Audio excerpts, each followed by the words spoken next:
అమర సైనికుల త్యాగాలను కీర్తిస్తూ ఢిల్లీలో ఏర్పాటు చేసిన జాతీయ యుద్ధ స్మారక కేంద్రాన్ని ప్రధాని నరేంద్ర మోదీ జ్యోతి వెలిగించి లాంఛనంగా ప్రారంభించారు.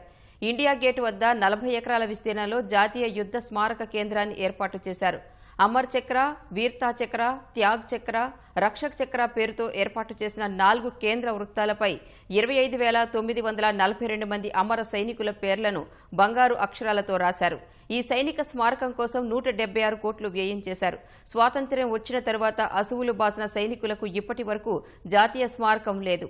1962లో జరిగిన భారత్ చైనా యుద్ధం, 1947లో భారత్ పాక్ యుద్ధం, 1965, 1971 శ్రీలంక భారత శాంతిదళం, 1999 కార్గిల్ యుద్ధంలో అమరులైన సైనిక వీరుల కోసం ఈ స్మారకం ఏర్పాటు చేశారు.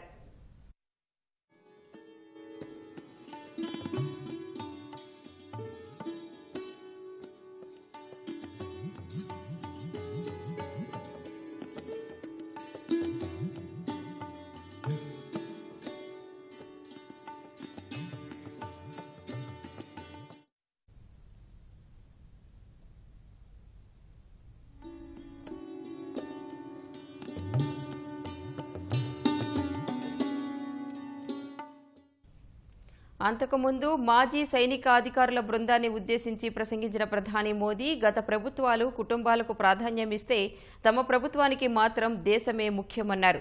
దశాబ్దాల పాటు నేషనల్ వార్ మెమోరియల్ నిర్మాణం ఆలస్యం కావటమే అందుకు నిదర్శనమని ప్రధాని పేర్కొన్నారు. తమ ముందు అధికారంలో ఉన్న ప్రభుత్వాల నేరపూరిత నిర్లక్ష్యం వల్ల భద్రతా బలగాలు జాతీయ భద్రత ప్రమాదంలో పడిందంటూ ప్రధాని నరేంద్ర మోదీ పరోక్షంగా కాంగ్రెస్ను ఉద్దేశించి విమర్శలు గుప్పించారు.